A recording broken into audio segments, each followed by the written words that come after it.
Então vamos lá, talvez mudei o subtítulo, né?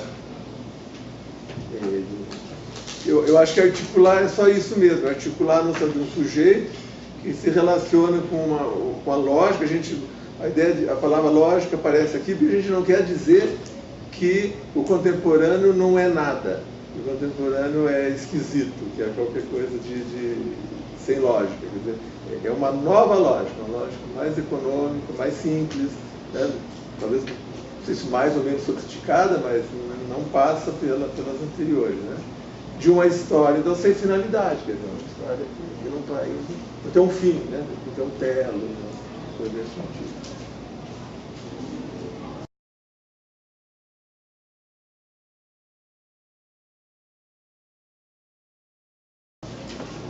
Então vamos pegar a apresentação, que isso aí tem coisas assim mais leves comentadas aqui e tal.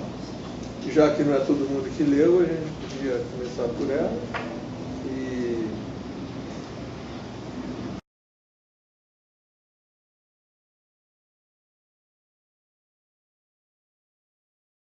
E aí vocês vão me dizendo, vão me dando sugestões, vão dizendo o que pensam.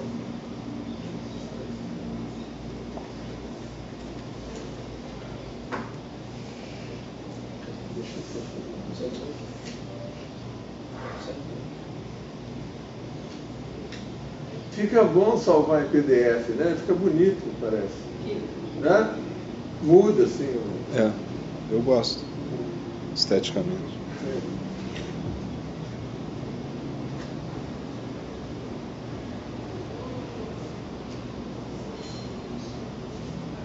Então vamos lá.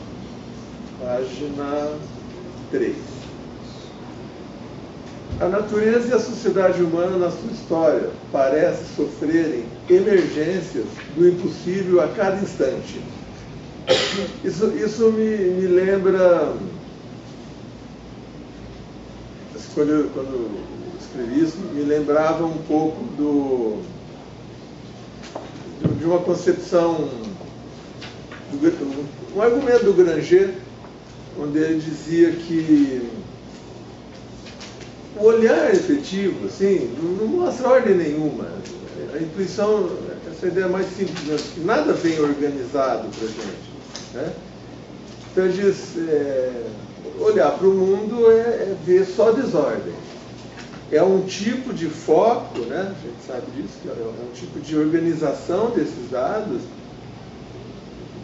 a gente pode chamar, vamos dizer, a partir da percepção e tal, que vai disciplinar, que vai criar medidas econômicas de identificar regularidades, semelhanças, contiguidades, todas no sentido de alguma forma, alcançar aquilo que o Kant vai dizer, bom, agora você tem uma história racional, você tem uma natureza racional, quer dizer, quando eu vejo ordem nela, né? Não é à toa que o Freud começa a interpretação dos sonhos dizendo, olha quanta gente já pensou o sonho, já falou que é isso, que é aquilo, isso aqui. Quer dizer, efetivamente, o sonho não é nada, o sonho é uma loucura. Tá?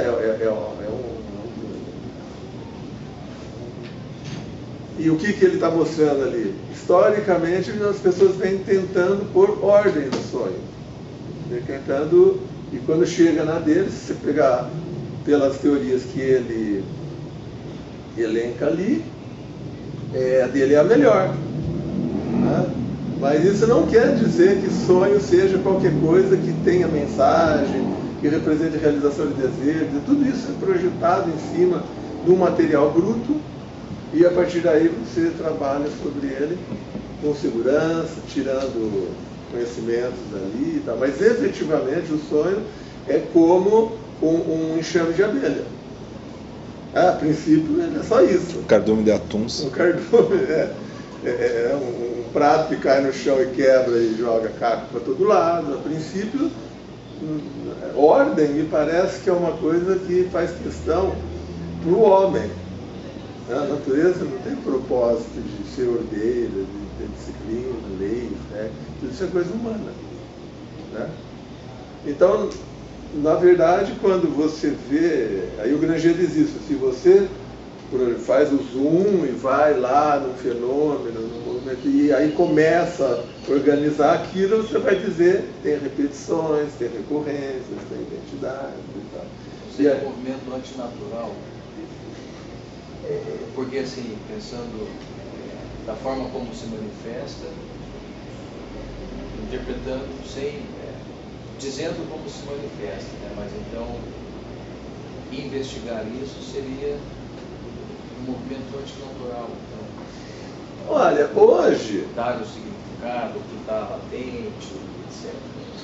vamos dizer, do ponto de vista mais dogmático, diria que não, porque você encontra o próprio Freud dizendo isso. A verdade é quando coincide o que eu penso com o que o mundo é. Então, se eu reconheço ordem, é porque o mundo tem uma certa ordem. Então, não seria antinatural. Mas, se eu parto desse princípio mais idealista, de que sou eu que projeto ordem no mundo, então o mundo não tem ordem. Pelo menos não aquela. E se o mundo não tem ordem e eu tento ordená-lo, é um movimento antimundo. É um movimento antinatural. Né? Porque me parece até que assim, é uma exigência psicológica nossa de achar que o mundo só funciona porque tem ordem.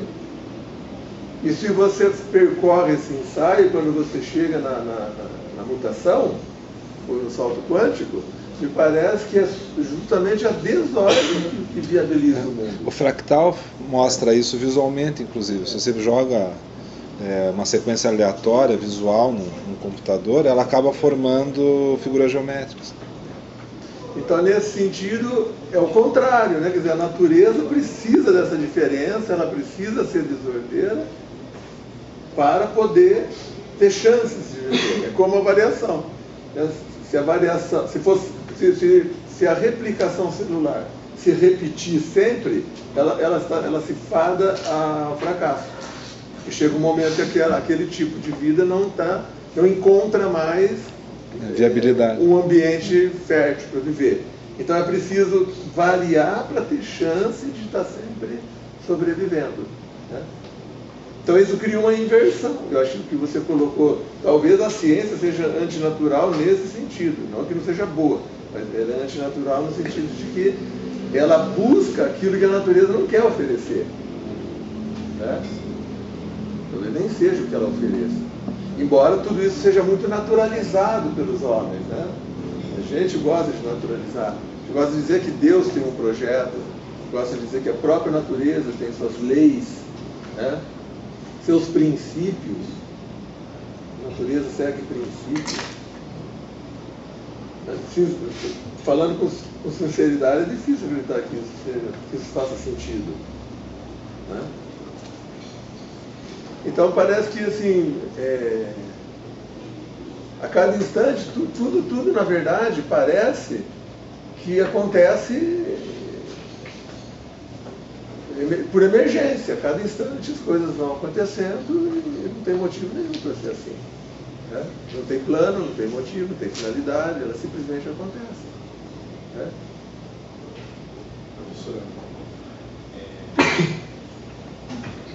tentativa de projeção sobre a natureza, porque talvez leis humanas, talvez seja essa concepção ideológica, a tentativa do homem em ordenar as coisas, e na verdade é o caos, a realidade é o caos. Mas a tentativa de dizer que a realidade é o caos também nos tornaria quase como uma lei, assim. A contraproposta assim, da ideia de dizer que não há ordem, há caos, você está postulando. Você já deve ter ouvido muito isso a respeito da vontade de verdade, né? Se você não deixar a massa escorrer pelas fissuras e mantiver o argumento sempre dentro desse enquadro, é verdade. Né? O caos e o cosmos têm o mesmo valor teórico. Né? Mas deve haver um meio de pular fora disso. Né? você pode chamar o caos de uma causalidade dinâmica. Você não consegue determinar a relação de causa e efeito. Mas isso não significa que a relação de causa e efeito não está dada ali.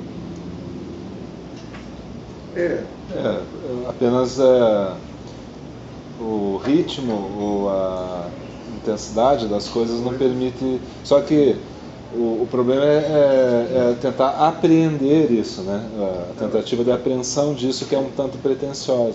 Quando você diz assim, inclusive eu estou lendo uma dissertação sobre filosofia da mente, e me parece que o argumento forte dos neurocientistas, da gente que trabalha nessa área, é sempre dizer assim, ainda não conhecemos todo o funcionamento do cérebro. O Freud usava esse argumento. Dizer, eu ainda não conheço, mas tem, mas está lá. O cérebro tem um modelo confiável de funcionamento? Problema.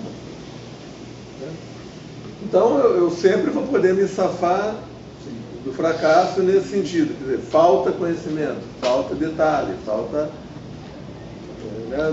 descrever. Mas será que é isso? Quer dizer, isso é uma posição realista, quer dizer, tem mesmo lá alguma coisa acontecendo regrada, disciplinada, tem algo a ser conhecido mesmo? Porque aí a outra postura não é de distanciamento, é uma postura de outra relação com o mundo. É uma relação sem fim, uma relação sem expectativa. Não dá para você contemporaneamente continuar olhando para o mundo e dizer assim, essa máquina me escapa porque me falta conhecimento. Quando eu tiver mais recursos, eu vou... Isso seria insistir na ciência moderna. Os medievais, final da Idade Média, eles construíam máquinas, né, que mostravam como é que seria o mundo. É que o grau de imponderável aumentou muito, né, de lá para cá. Então, se há condição de conhecer ou não, se quer, sabemos. Aquele experimento do Heisenberg, lá de onde era para ir o fóton, vai para lá, a gente já viu uns desenhos assim. Ele diz assim, tudo indica, as relações causais, tudo indica que ele deveria ir para uma camada. O elétron deveria ir para uma camada, mas não vai. Ele vai para outra. E o salto quântico? Por que ele vai para outra? A variação, se você pegar os modelos de DNA da célula, como é que os nós deles, assim, né, os blocos de informação, quando eles se replicam, está aqui, vai para lá, vai para cá, as combinações são aleatórias. Claro, aí um determinista pode dizer aleatório porque você ainda não conhece todo o movimento dela. Né? Aliás, o Popper tem um artigo muito interessante. Eu li muito pouco sobre Popper, mas tive a sorte de ler esse artigo, chama-se De Nuvens e Relógios. É um livro dele que chama Conhecimento Objetivo, são vários artigos, e o Nuvens e Relógios, ele mostra como é que é uma coisa pendular também. Como é que na história da humanidade, os homens viram o mundo como um relógio ou como nuvens. E ele diz que quem atrapalhou as coisas, essa é a interpretação minha, né? No sentido de ver o mundo como relógio, foi o sucesso longevo, inclusive, da física newtoniana, que permitiu descrever coisas, fazer coisas com satélites, assim, um negócio fantástico, pôr edifícios em pé e tal, tudo com uma fórmula. E com essa expectativa, né? Newton tinha essa expectativa de que o mundo tinha sido feito por Deus, criado com leis de funcionamento, leis físicas, e que o mundo só seguia essas leis. E aí cabia ao homem identificar essas leis e mostrar como é que ele funciona. Então é o sucesso de uma teoria como essa que permite que a gente acredite que o mundo é um relógio. E diz, mas aí depois vem outros e diz, olha, aí vale até certo ponto. Então ele diz assim, de vez em quando... Mas o argumento do determinista é sempre esse. Porque quando um geneticista descreve uma replicação celular aleatória, um outro geneticista pode sempre dizer que é aleatório até o momento, porque nós não mapeamos suficientemente. Então ele recupera o determinismo, a ideia de uma reprodução mais regrada, né? Ou regrada. Sempre vai ter margem para isso, justamente pelo desconhecido. Esse é um argumento ad hoc, assim, você sempre vai poder usar, e por isso vai mais da visão de mundo que você tem, né? Se você quer o encontro de um mundo aberto, então você diz não tem fim o conhecimento. Se você está em busca de um mundo relógio, então você está sempre a um passo de conseguir. Seria sempre um atentado contra a própria ciência, na perspectiva do Popper, ou seja, o determinismo, que ele é um indeterminista, um relativista, etc. Se você diz que talvez a essência da ciência seja chegar a um conhecimento certo, seguro, determinado, num universo fechado, talvez você vá chegar a um ponto em que não há mais nada a descobrir. Sim. Então a possibilidade de mundos abertos, ele trata precisamente essa questão do próprio combustível da ciência, a possibilidade de mundos possíveis, a reinvenção do mundo. Hoje eu acho que a gente lida muito melhor com essa ideia de modelos, de como esses modelos são suficientes ou não. Eu acho que quem estuda psicanálise, quem lê obra do Freud, teve a oportunidade de saber, embora haja muita atitude dogmática, né, com a psicanálise, mas teve a oportunidade de conhecer a intenção do Freud, dizer que um modelo é uma tentativa, que ela só vale enquanto ela é útil, e que ela pode ser jogada fora assim que ela não mostrar utilidade. Então acho que a gente já está mais habituado com essa ideia de que são formas que a gente tenta pegar a desordem, né? Pegar o fluxo, o devir. A gente tenta pegar o devir assim. Né? E não ser assim, para Kant seria então irracional e seria o terrorismo moral, né? Pior que um abdelitismo, quer dizer, um terrorismo. Você está atentando contra o bom juízo, né? Imaginar aquilo que haja. Tanto que o primeiro texto que analisa aqui é a História do Céu, né? Que ele vai criticando justamente começa criticando justamente os epicuristas, né? Porque trabalhava essa ideia de que o mundo nasce do clinamen, né? De um acaso, sem um plano, sem uma finalidade, sem lei. E eu tenho esse texto que ele propõe de que haveria vida em outros planetas, e o que mudaria os seres poderia mudar fisicamente, porque o clima de cada planeta seria determinado pela estação do Sol, mas o funcionamento moral seria idêntico. É interessante porque está escrito porque está escrito a mesma lei da razão. Então, se a lei da física abrange todos os planetas, a mesma lei da razão cria uma lei, é a mesma em todos os planetas. É interessante isso. Porque a razão é uma razão universal, né? E a consequência, a história é universal, né? Em qualquer lugar. Já esse pessoal das neurociências, há quem diga ali que como é efeito a consciência, por exemplo, que a consciência é efeito das condições físico-químicas do cérebro e tal, então eles dizem, isso não dá para repetir em outro lugar. Em outro lugar seria diferente, porque seria mais contingente, né? Porque aí a razão é uma propriedade do cérebro. E para Kant não é só isso, né? É muito mais do que isso. Então, é verdade, qualquer tipo de ser vivo, ele pensaria como nós, né? Poderia não teria a mesma forma física. Porque ele vai dizer, a distância do Sol determinaria então as características físicas desse ser. Mas do ponto de vista racional, todos teriam a mesma razão. Do mesmo modo, indiferentemente da forma física desses seres. Já pensou que porra que ia ser? Depois de tantos contatos para encontrar seres, eles seriam igual a gente. Que decepção, né? Que tédio. Perda de tempo. Estou deixando isso lá, né? Melhor que fique. Se é para continuar nesse nível, né? Então, ao mesmo tempo temos evidências de um sentido, de um sem sentido e de uma orientação marcada pelas suas causas. Então é esse jogo, né? A gente olha, vê as coisas de um jeito, mas projeta outro, e não sabemos por onde seguir, né?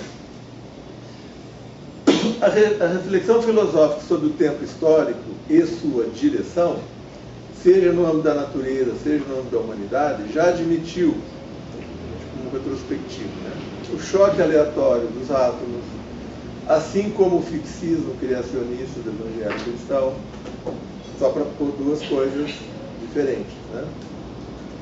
No Renascimento foi concebida a noção de história magistra, que prestigiou os modelos antigos, retomados e imitados como exemplares no presente. Superando-a mais tarde, apresentou-se uma perspectiva de história universal e finalista, e sua indissociável, não está errado, né? E indissociável do futuro e do progresso, né? Tem que tirar esse sua aqui. E indissociável. Você mudou a frase, mas não excluiu a palavra. Deixa eu pôr uma cor aqui para tirar depois. Então é interessante pensar algumas coisas assim. Por exemplo, a própria noção de tempo, a introdução da noção de tempo, ela é recente. Porque o fixismo sustentou a ideia de que tanto a Terra como os seres que habitam, todos tinham sua forma primordial, e a reprodução, eu estou falando semana passada, né? A reprodução, quando bem feita, dava um bom resultado. Sinal, regimento da ciência, né? Então, essa coisa de que a natureza tem história, por exemplo, quando Cuvier começa a fazer geologia e diz, né, que tem eras. O planeta, no momento, foi de um jeito, depois foi de outro, né? Os seres vivos, que os fósseis começam a mostrar que havia agrupamentos, né, que eles evoluíam. Então, essa noção de que tem vida, que me parece que o exemplo é bem interessante, bem ilustrativo, o presépio. O presépio é o lugar, é o cenário fixo das figuras fixas. É um roteiro passa ali, uma história que passa ali, onde tantos personagens como o cenário são fixos, né? Eles não têm história, né? E o que a modernidade vai trazer é justamente esse tipo de coisa, temos que introduzir história nos seres vivos, né? Introduzir história do próprio planeta. E aí começa essa ideia, então, entre olhar, depois tem um pouco mais de comentário aqui que você já deve ter visto. Primeiro, por exemplo, renascimento. O renascimento é a tentativa de renascer o passado. Então, é uma história que se orienta, por exemplo, pelo sucesso dos gregos, pelo sucesso dos latinos, né? Porque tem essa expressão que eu coloco aqui, que é ser sábio como os gregos e político como os latinos, né? O mérito de cada um. Então, a história vista como algo do passado seria nesse sentido, né? de imitá-los, né? Coisa que tem muita repercussão, inclusive na história da arte, né? Como é que você aprende? Você se torna artista imitando, né? Imitando alguém que alcançou um estágio. Então, essa temporalidade entre passado, presente e futuro, ela vai oscilando, né? Em alguns momentos há um prestígio do passado com aquilo que ele tinha de excelência. Num outro momento começa a pensar o futuro, né? E essa ideia do futuro, ela está mais ligada, vamos dizer, com a história mais científica, né? Começa com o Vico, né, na Itália, com o Dorset, na França, e depois, fundamentalmente, com Kant, então, onde o futuro onde toda a história é orientada para o futuro. Tudo que está acontecendo agora é em função de uma espécie que vai se realizar no futuro, e não de um presente. Você usufruiria. E esse futuro não está num exemplo, está num signo. A Revolução Francesa, por exemplo, signo de progresso. Está numa ideia, né? Ideia de república. Então são recursos que os homens teriam para se organizar visando chegar lá no lugar. Na finalidade. Então veja como que os regimes, o Hartog usa essa expressão, regimes de temporalidade, como é que eles vão oscilando. Né? No momento a história é o passado, no outro momento ela é o futuro, e hoje é o presente. Né? Aí o livro deixa o presentismo nesse sentido que agora... porque assim, então, o que dava estatuto de história para os passadistas? É ter uma Roma para se espelhar.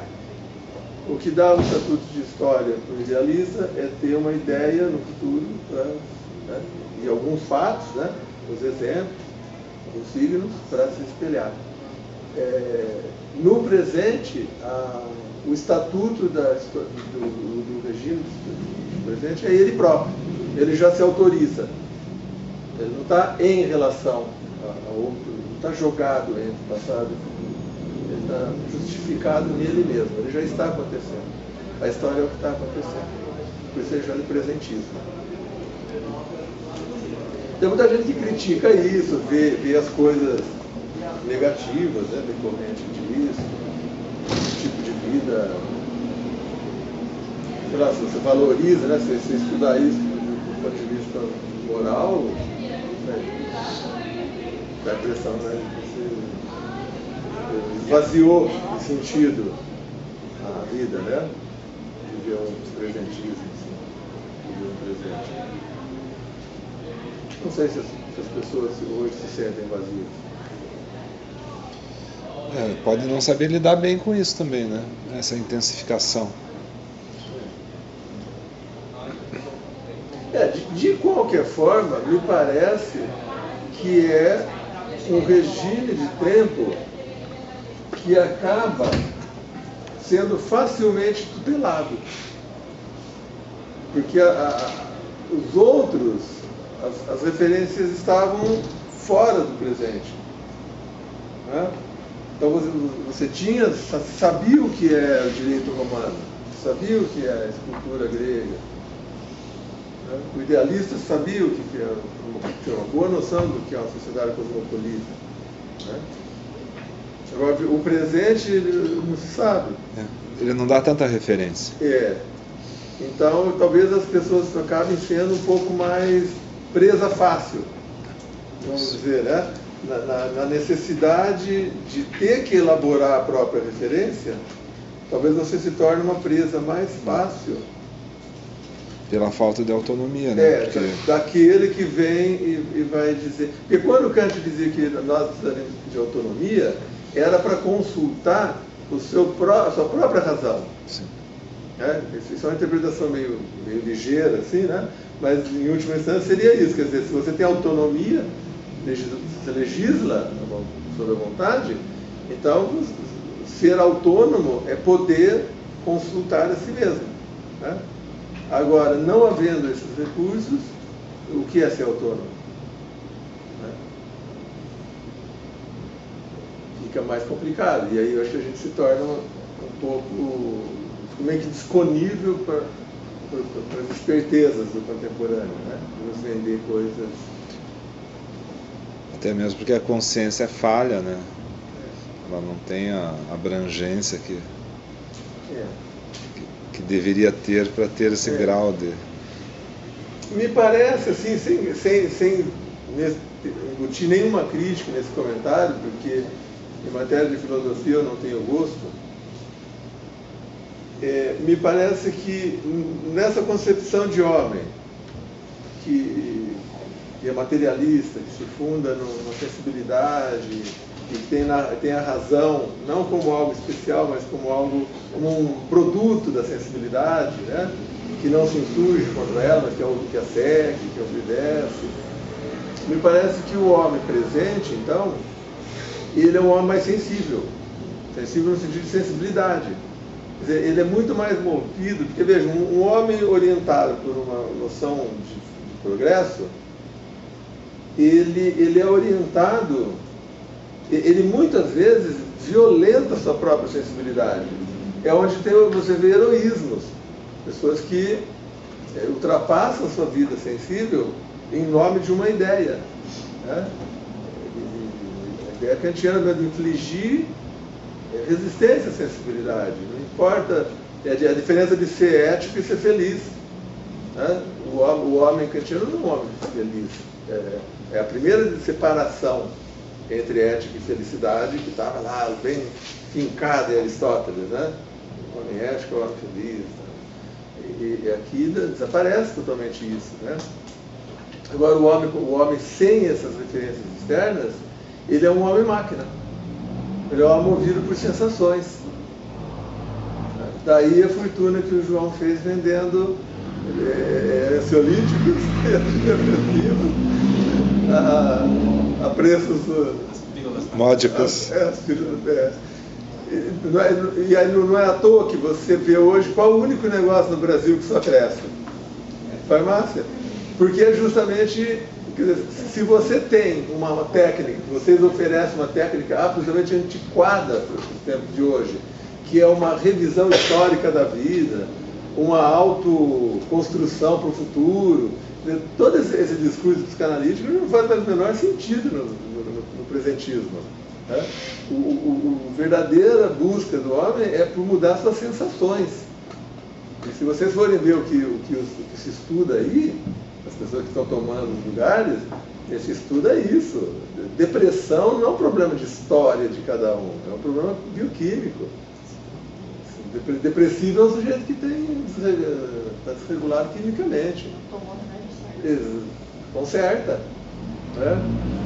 Não é histórico, tá vendo? É presente, é uma sensação que eu tenho.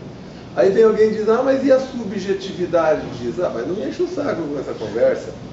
Não me venha com essa conversa de subjetividade. A subjetividade é aquela que apreende uma reação do corpo.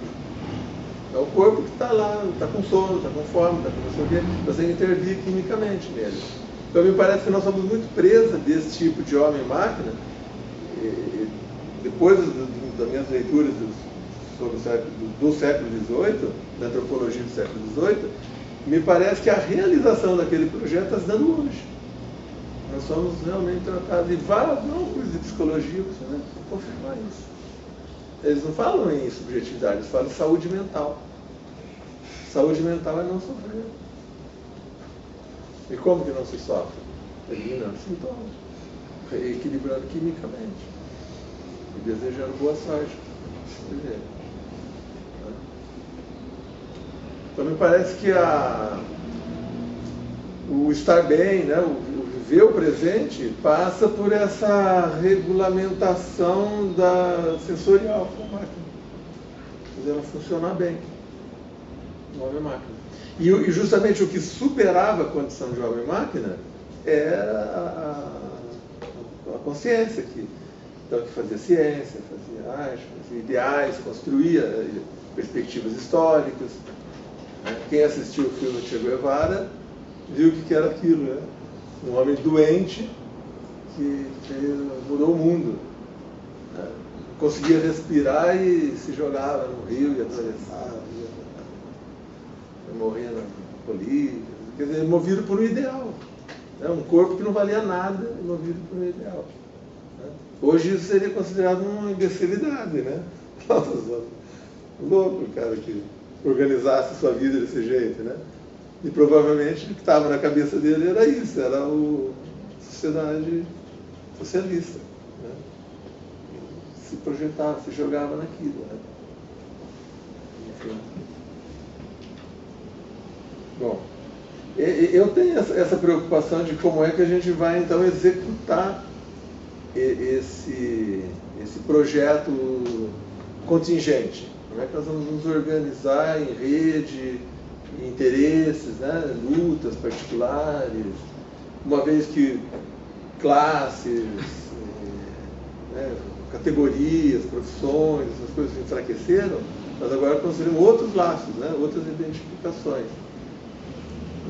E aí essas identificações é que vão organizar essas pessoas para obter suas demandas, né? Para alcançar, pressionar, obter novas coisas. Mas a política vai ser de um jeito que a gente não conhece. Professor, não sei se eu compreendi bem. Quer dizer que então a falta de utopia, ela nos leva a ser assim, um homem-máquina? Então, acho que a palavra, aí vamos fazer colagem de conceitos, né? A palavra utopia, remetendo isso a um lugar que eu ainda vou fazer existir, né? Que tem como orientação, não é um lugar factual, talvez seja isso, você embute na máquina um ideal. E aí esse ideal conduz a máquina. Por exemplo, quando o Kant é colocado sob pressão para dizer como é que se o profeta, por exemplo, é realmente um vidente, se ele está adivinhando o futuro, ele tem a saída mais genial possível. Diz assim, bom, não sei se ele adivinhou o futuro, mas na medida em que ele diz que o futuro vai ser assim, o futuro passa a ser assim, porque ele trabalha para que ele seja. As coisas funcionam como uma sugestão. Aí as máquinas passam a operar no sentido de alcançar aquele futuro. Aí quando chega lá, ele diz, está vendo? O profeta tinha razão quando ele falou que ia ser assim. E vocês iam atravessar o rio e iam conquistar uma terra prometida. Mas não é que ele adivinhou que ia ser assim. Ele sugeriu, não é divinatório. E deixa de ser uma quimera, não uma quimera. O Freud diz que não se pode desconsiderar a força da sugestão, né? Nesse não sentido. se pode. Então, aí veja, uma máquina não carregada desse... Porque quem que constrói isso? Não é a sensibilidade. Quem constrói isso é o descolamento da sensibilidade. O homem projeta história para si quando ele se desloca. E a sensibilidade só tem presente.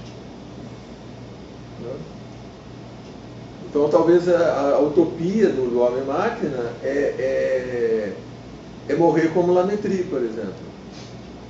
Depois de um jantar, enfim, o último dos jantares. Comilança, por exemplo, de pegar a máquina e levá-la até as últimas consequências. É o limite. Aí tá vendo? Aí a felicidade não está num lugar a ser alcançado, está aqui mesmo.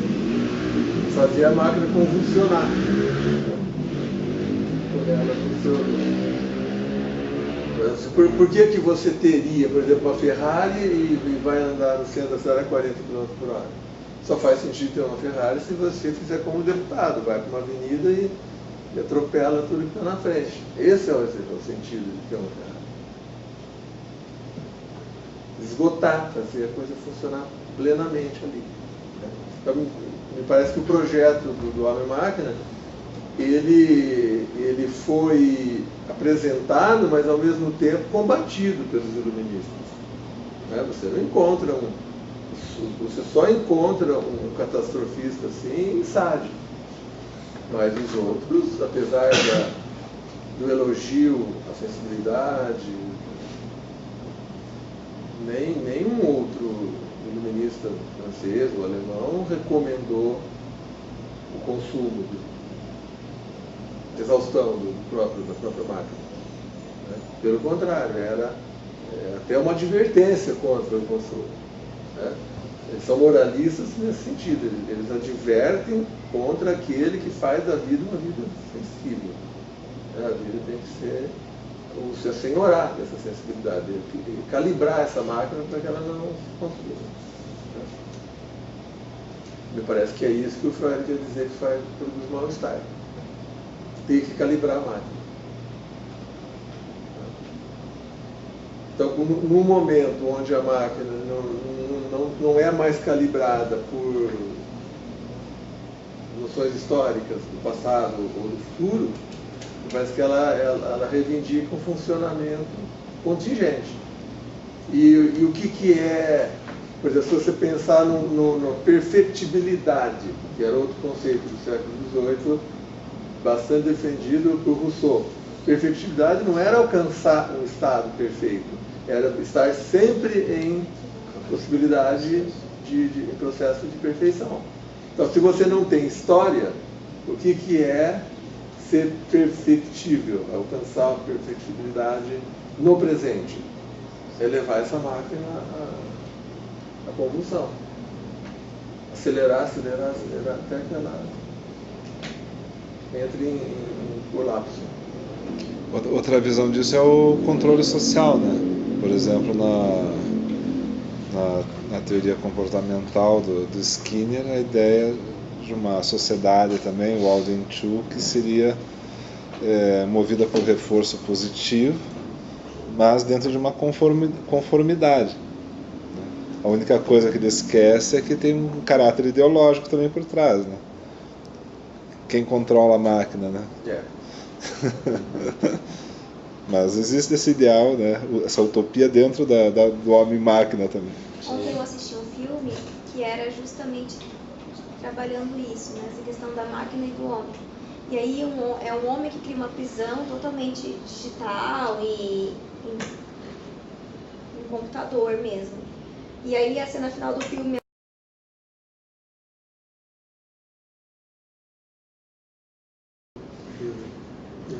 Eu acredito que o Searle fala isso, que as máquinas têm intencionalidade, se elas têm alguma intencionalidade, é externa, é posta nelas, pelo homem. Né? Então, ela vai estar sempre contaminada por isso. Bom, aí vamos então continuar. Então, essa é uma referência rápida, né, às possibilidades de pensar a história com o passado, com o futuro.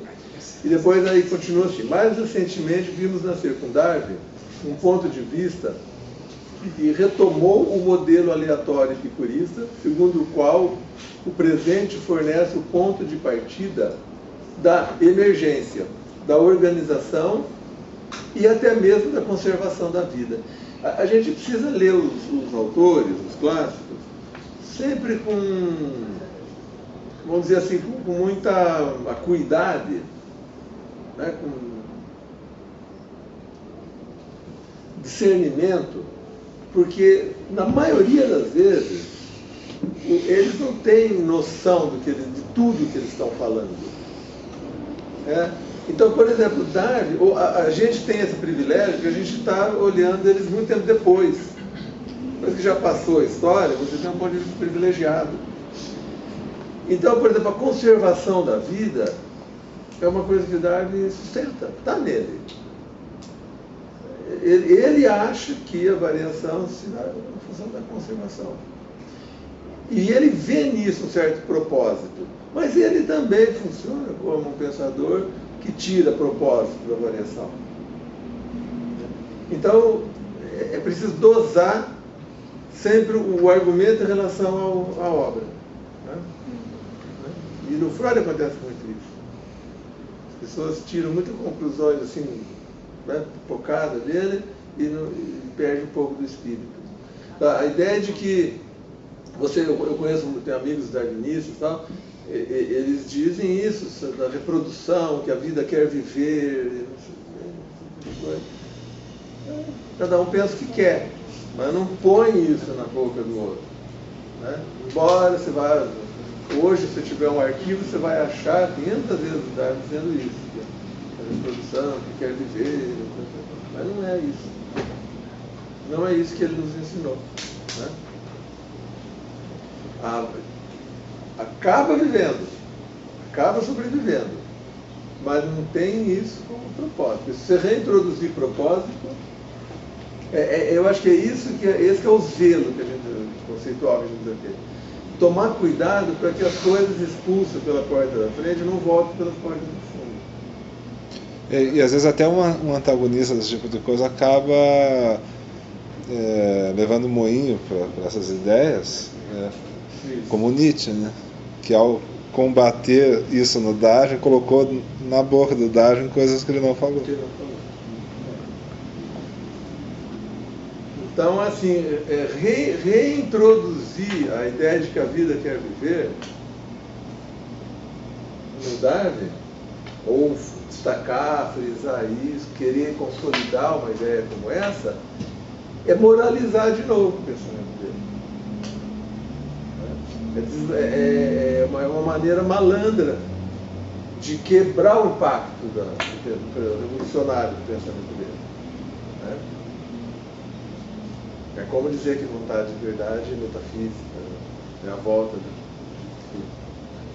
precisa permitir que o pensador realmente dê sua contribuição, né? Que ele tenha o seu autoctonismo, né? Que ele seja autóctono. Mas vamos conservar isso, vamos ter isso em mente. O cara falou, né? A conservação da vida, porque precisa ver até o que ele podia falar, né? O Darwin teve os seus escritos roubados pela própria mulher. Está vendo da onde que vem a ideia do feminicídio? O sujeito ficava com raiva da mulher que roubava a obra dele. E o Darwin, como era um inglês educado, não cometeu isso com as coisas. Fleumático. Pelo contrário, soube convencê-la para devolver o material.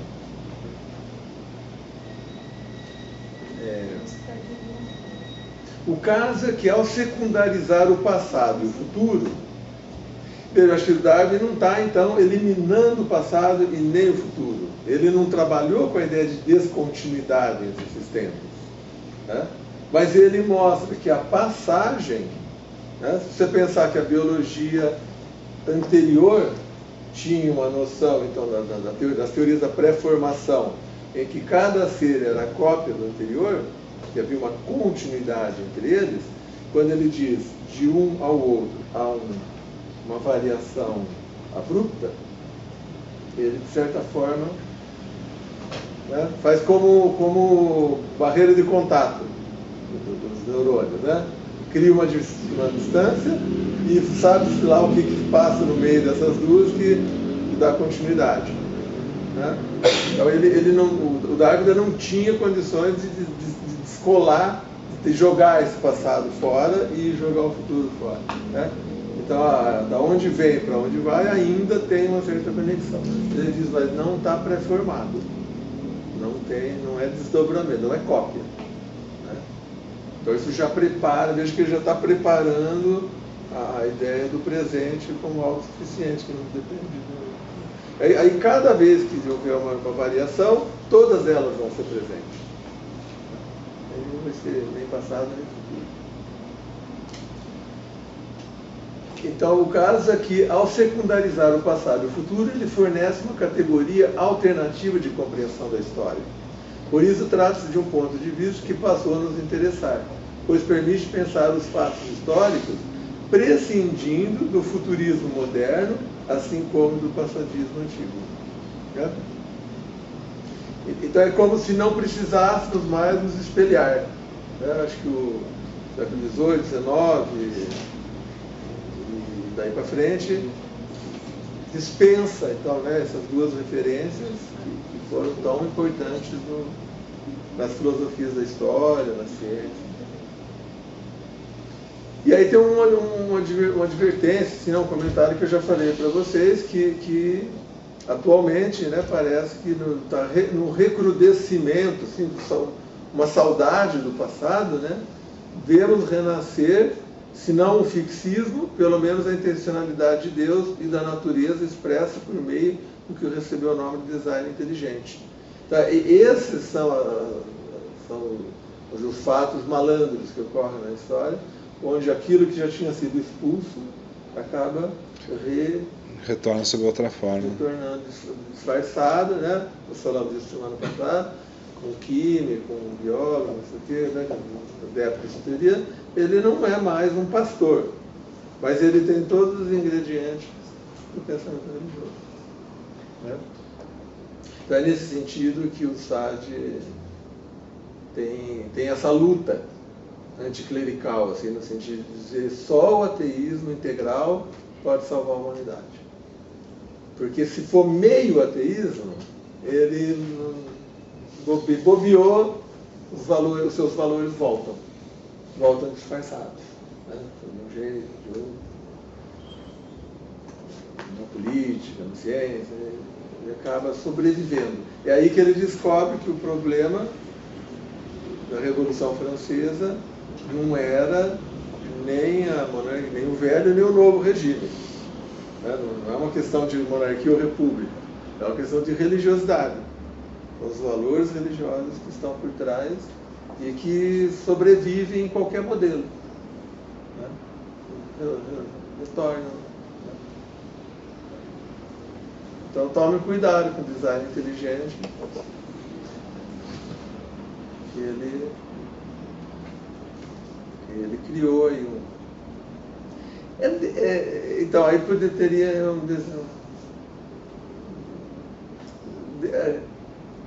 teria talvez que pensar design como um projetista, né? É um projetista mesmo, né? Uma versão científica seja de uma mitologia, seja de uma religião, que pressupõe... Está mais para um demiurgo, né? Um demiurgo que fica desenhando, né? Fica fazendo cópias, fazendo modelos, replicando os modelos, e que não deixa que a coisa aconteça por si só. Né? Porque o problema é esse, quer dizer, como é que a coisa faz por si só? Como é que pode existir coisas autopoéticas? A gente não sabe. Agora, não é porque a gente não sabe que a gente vai dizer, então tem alguém que faz. Porque a resposta não é boa. A saída não é boa. Você criou uma outra entidade mais inexplicável ainda. Porque daí você precisa fazer um retorno no tempo também. Quem criou o Criador? A própria ideia de um Criador, ela é mais sofisticada do que a ideia de que a natureza se faz. É mais difícil de conceber. Um dos argumentos fortes contra Darwin é pegar, por exemplo, um peixe cego que tem apenas uma membrana no olho, peixe de caverna, e imaginar que, sabe-se lá em quanto tempo, aquela membrana virou uma retina. Um aparelho óptico. Né? Como é que foi acontecer isso? Né? Então, esse argumento diz assim, não é possível. Um aparelho sofisticado, como um aparelho óptico, tem que ter sido projetado. Não é por tentativa, você mudou aqui, mudou ali, temperatura, não sei o que, como você falou, né? Muda a forma porque as condições climáticas mudaram, tal. Até eu encontrei agora recentemente um texto de um filósofo francês, do começo do século XVIII, chama-se Seyfert. E ele diz que os espíritos animais vieram do Sol. Essa partícula que o Descartes descreve como tênue, né, o material, isso aqui vem do Sol. É o Sol que injeta e projeta a vida dentro da matéria inerte. Né? A tese naturalista da natureza da consciência. Isso, então é um imanente, né? Quer dizer, é imaginar como seria a natureza se fazendo, né? Por choques, como dizia Lucrécia, vai se miscuindo, assim, vai se penetrando no outro, no vazio e a matéria e vai produzir, vai se organizando, se auto-organizando. Então, de repente, você tem, né, de repente, com esses milhões de anos, você tem um aparelho óptico. Aí o sujeito diz, não, isso não poderia ter acontecido. Isso só poderia ser obra de um engenheiro. Né? Alguém que senta num lugar e faz uma máquina, assim, desenha, constrói, faz um modelo. E de fato é bem mais complexo imaginar como pode surgir esse engenheiro do que uma retina. Aí você recuou, você jogou uma compreensão sobre os fenômenos ali, mas ficou devendo outra. Mas aí, como ele tem outro estatuto, mas aí já não é mais para verificar, é para crer. E não suportar o movimento é como Aristóteles, né? Que chega uma hora que ele interrompe o movimento. Sim. Não dá para buscar, a não ser imaginando o motor primeiro, né? Só que ali é admitido como recurso, né? Isso. Aristóteles teve a sinceridade. E ele era assim, né? Ele tinha essa... De reconhecer, ó, isso é uma estratégia, é um recurso. Agora, quando você faz isso de maneira dogmática, não, né? Você está dizendo, não, há um desenhador que é... Eu sei porque ele me contou. Foi ele que me fez, certo? Então, aí você fica devendo... Schelling é assim, né? Ele tem essa... Ele entra naquele entusiasmo, dá a impressão que ele conversa diretamente com o Criador.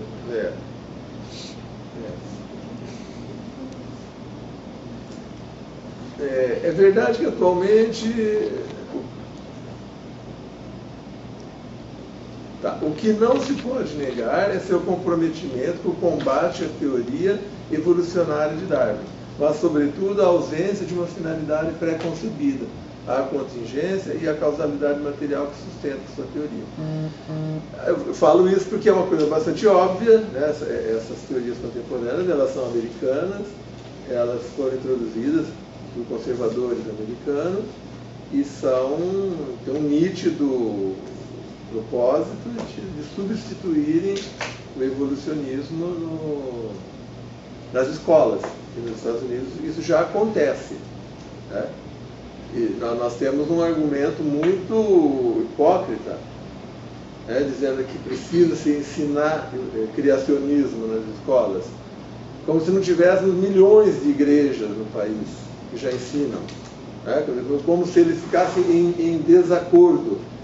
O aluno tem uma vida inteira dentro de canais de televisão, de igrejas, que ensinam o criacionismo, tem meia dúzia de aulas de biologia e tem gente que acha que tem que competir lá também. O criacionismo tem que ser apresentado lá também, né? Um cálculo bem malandro, né? Bem mal intencionado. E quando se trata da sociedade americana, isso é muito claro, eles não escondem isso, né? Eles querem superar o evolucionismo, retornando ao criacionismo. Fiquem atentos. Em suma, esse breve retrospecto que mostra a diversidade e a alternância de instrumentos teóricos justifica nosso recurso ilustrativo à figura do pêndulo, que adotamos no título desse ensaio para ilustrar a história da noção de história. Queremos dizer que se trata de um pêndulo que ora se aproxima, ora se afasta de Epicuro, e assim alterna o aleatório e o intencional, o acaso e o determinismo, ao longo da história da filosofia ocidental. Não sei se daria para dizer da filosofia em geral, né? Como a gente nunca sabe nada sobre qualquer filosofia que não tenha nascido na Grécia, então não vamos arriscar, né? Melhor ficar, né? Não sei se lá, né, no Oriente também. Esses dias andou circulando nos WhatsApps aí uma reportagem sobre um filósofo que seria hoje do Iraque, filósofo do Islã, que aqueles nomes cheios de I, Y, Z, essas coisas assim. Que concebeu o evolucionismo? Isso, você viu isso? Sim. Então, que ele já tinha teses bem próximas, assim, quer dizer, Darwin estaria muito próximo das teses que ele já teria defendido bem lá atrás. Eu não sei, eu tenho a impressão que, eu não sei, aí talvez seja forçando um pouco a barra. Eu acho que esse problema da evolução é um problema, é uma derrapagem da razão, né? É uma aporia, quer dizer, foi criado assim ou evoluiu, é fixo ou tá, né, ou se transforma, descende. Então me parece que é uma coisa assim que alguns povos tiveram, outros não. Acho que todos os povos pensaram assim, né? Você pega agora o 67 e 87 da missa da crítica, onde a gente vai falar sobre a aplicação do princípio da fidelidade na natureza. Ali ele deixa bem claro, diz assim, olha, organizar a natureza segundo fins, nos extremos seria uma forma meramente humana de organizar a natureza. Mas talvez a natureza não funcione daquele modo. Todavia nós estamos presos aqui ao funcionamento da razão, ao princípio de causalidade. É muito mais fácil admitir um Criador poderoso Todo-Poderoso, porque ao admitir o Criador Poderoso, eu consigo fazer o quê? Eu consigo organizar e ver uma certa regularidade no mundo. Mas, se aquilo que, o modo como eu vejo o mundo, de fato, é o mundo, eu não sei. Bom, ele é um dos fundamentos da crítica da razão prática, né? Mas eu não sei se ele assume um posicionamento, porque ele vai falar que a questão da aporia, né, tem saída, como questão da liberdade também. A liberdade, nós somos livres ou... É que depende do ângulo, né? Sim. Porque é aí que abre também contingência para o Nietzsche, no sentido do perspectivismo. É que nesse caso aqui da natureza, aquele caso da moral, aí da moral entra um outro problema. No caso da natureza, ele deixa extremamente aberto.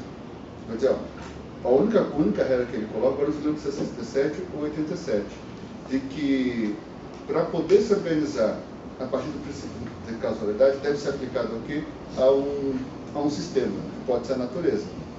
Mas, ao aplicar o princípio de causalidade para organizar a natureza, não significa necessariamente de que a natureza funciona deste modo. Com a razão, com a moralidade, cria um outro problema. A moralidade tem que funcionar assim. Por quê? Porque tem um problema, como o Bogo colocou, tem lá a felicidade e a moralidade. Infelicidade aqui tem no sentido de satisfazer os meus instintos. Então, eu não posso ser feliz. Porque ser feliz significa satisfazer seus próprios instintos. Então eu tenho que fazer o quê? Eu tenho que criar aqui uma felicidade no sentido metafísico. Porque eu só posso ser feliz se eu me tornar digno da felicidade. Logo, eu tenho que fazer o quê? Eu tenho que postular, se você pega a saída da primeira da fundamentação, o que esse homem também faz parte de um reino inteligível, e esse reino inteligível é governado pelo ser supremo que é Deus. Então Deus pode, eu posso me tornar feliz, e se Deus, eu posso então ser feliz nesse reino inteligível.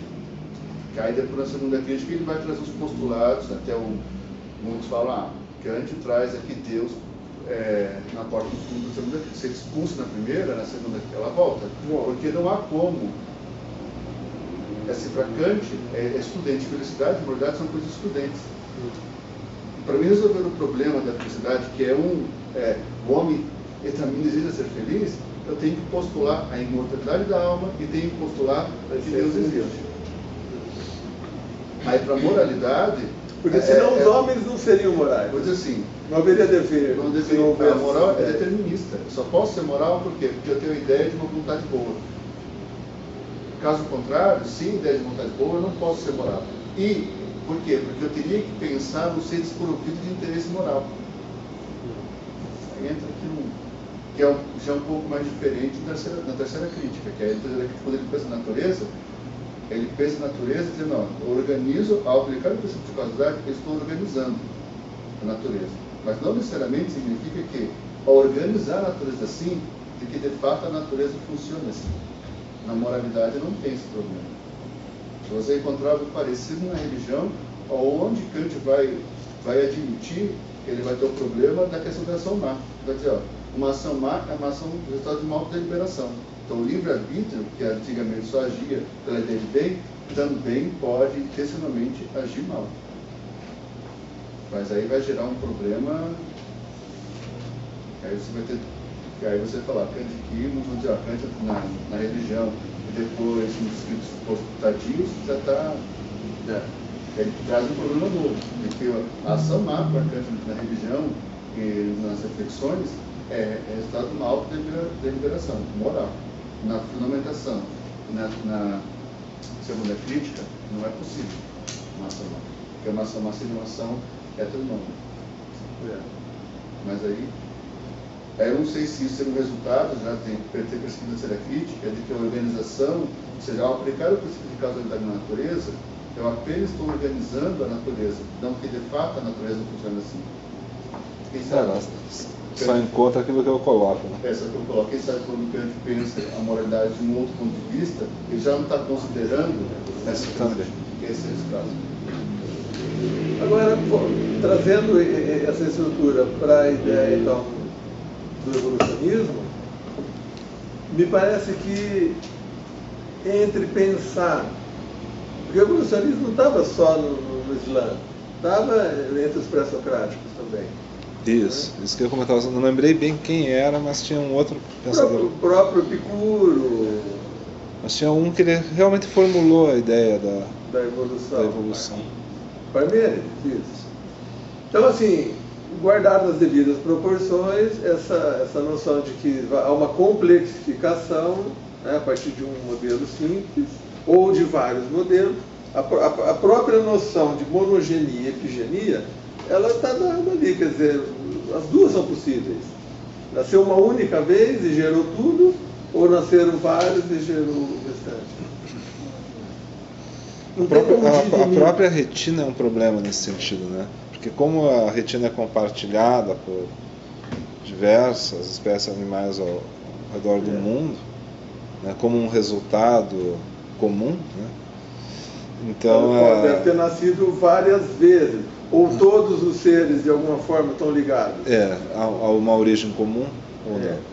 Então a origem de um, porque o que o Thierry fala é que esse negócio do tronco foi que a gente atribui para Darwin, é a ideia de linguista. Porque os linguistas evolucionistas aplicavam essa ideia de que teve uma língua primeira e que delas vieram as outras. Aí tem até aquela história do indo-europeu, não sei o que e tal, né? E quando eles se referem, então, dizem que são darwinistas, é como se Darwin estivesse dizendo, tem um ancestral comum, né? Que é a ideia que é uma ideia de Leibniz, de Kant também, né? Que volta pro... Então, mas veja, mas não é uma ideia de alguém. Essas são as possibilidades de se pensar filosofia. Né? Quer dizer, alguns filósofos manifestaram, mas elas sempre estiveram presentes. Né? Então não é estranho que um sujeito, né, tenha elaborado teses muito próximas, que depois voltaram.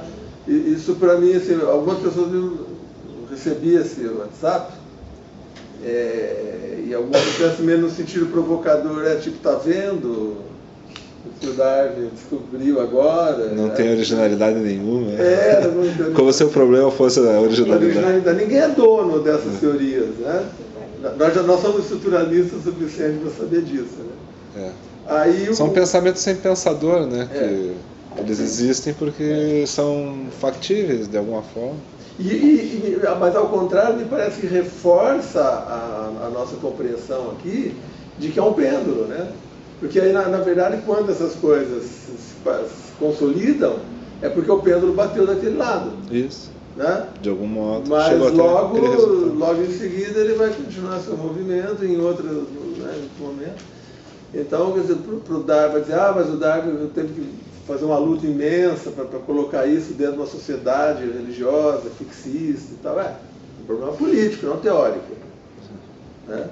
Não que não houvesse quem pensasse assim, evolutivamente. E também colocar num modelo de ciência como o modelo do Ocidente. Que descobriu, né? E aí vem essa coisa, ela está suficientemente comprovada? Não é comprovada, ela está argumentando, ela está recolhendo dados para sustentar um ponto de vista.